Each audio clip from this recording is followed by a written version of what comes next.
Hello everybody, we're up here in Bakersfield and welcome to Throwback Thursday. Today's story is going to be about stupid crook, criminal, rapist, and a rape that occurred.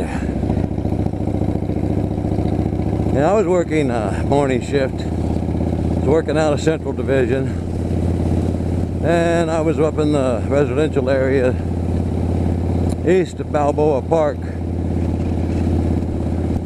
And like normal in that part of San Diego, we had quite a few rapes going on with different suspects. At any given time, probably a half a dozen different rapists work in the San Diego area. Now this particular one was early in the morning. I believe it was a Sunday morning or a Saturday. It was a weekend because it was pretty quiet. Wasn't much going on. I had just hit the streets and radio call comes out on the beach south of me to meet the victim of a rape at her apartment. Suspect was gone. So it was going to be basically just show up. Officer would take the report and take her to the hospital to get a rape kit done. And that'd be that. Well, it was a pretty quiet morning, nothing else happening, so a couple of us went over there to see what was going on, see if there was any more information might help lead to who the suspect is, so we could put a stop to the crime wave going on there in that neighborhood. I wasn't the main officer, so I didn't have to take the report. I get there, the other officers were already there, and they're talking to the girl that had been raped. And she didn't really want to talk to a male officer, so they called in a female officer to come and talk to her and take her to the hospital. The male officer was going to do the report, and the rest of us were just going to leave. Well, the story I got while I was there, and overhearing what was being said between her and the female officer, is that she was asleep in bed to wake up to this Mexican guy standing in her bedroom naked over her with a knife in his hand. Put the knife to her throat, told her she screamed he was going to kill her, and then raped her. And had spent several hours there in the apartment with her, on the ground floor apartment, and then had left. And after he left, she called the police. Well, they had, officer had checked, and apparently what he had done is she had left the bedroom window open for fresh air in the bedroom, and the suspect had taken and cut the screen along the edges and then just stepped inside through the window into the bedroom. Well, the officer that was taking the report wasn't going to do a whole lot in the investigation. I could tell by the way he was doing it. He wasn't going to be doing a whole lot. He wasn't even bothering to collect any evidence or anything, so I offered to help. I told him I would photograph the footprints outside the window and dust the window for prints and everything, and he said okay. He was appreciated that because he wasn't going to do it, which kind of pissed me off. There's nothing that pissed me off more than officers that were lazy and did sloppy reports and did not do good investigations. I don't know if it's because they were just lazy or maybe they just didn't know what to do or how to do it. I mean, we were all trained to do investigations in the academy, so there was really no excuse for it other than just being lazy.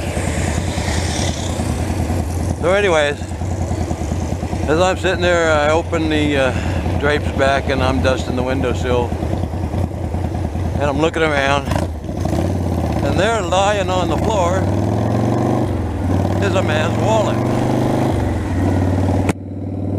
Well, I picked the wallet up after photographing it because she had said she lived alone, so I'm figuring, okay, this might be my lucky day. Maybe the stupid suspect dropped his wallet. So I photograph it for evidence. I pick it up, open it up, and sure enough, it belongs to some Mexican guy who basically fits the description she gave of us.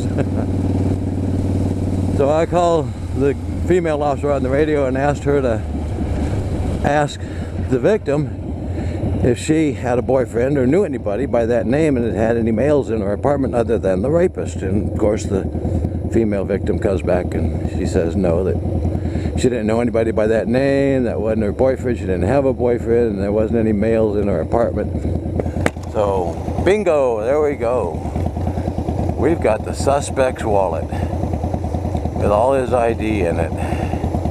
So I packaged that up for evidence, and of course did the photographs of the footprints, lifted a few fingerprints here and there, did up an officer's supplemental investigation report, and gave that to the officer that was doing the 261 report so he could file it with his report to send along to the detectives. And I went ahead and cleared the scene and went on back to my beat. Next week comes around and I get the patrol sergeant calls me into his office, and he just wanted to let me know that the detectives had checked up on the guy, ran out there, questioned him, and sure enough that was the suspect, and he confessed, and they had linked him to 3 or 4 other home invasion rapes in the area. So I was pretty dang pleased with the fact that I had found that, because otherwise the other officer, he was just going to do a stupid report, just a one-sheet report, and leave.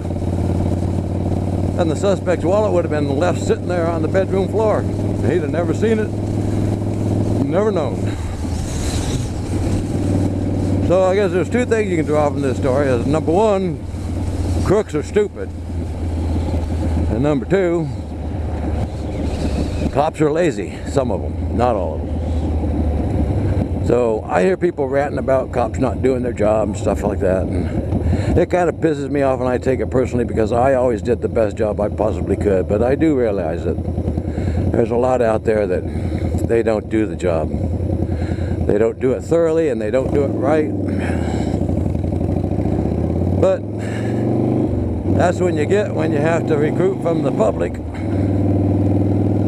You know, it's not like everybody's born with that programmed into their mind to do 100%, go above and beyond, however you want to put it. Actually, it's not really going above and beyond, it's just doing your damn job.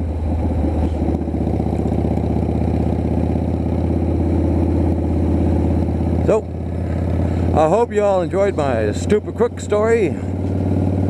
I got a couple more of them stupid crook stories to tell you about.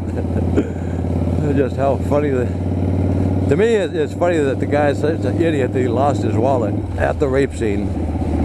I mean, it's not funny that she got raped, but no. Hopefully you guys know what I mean.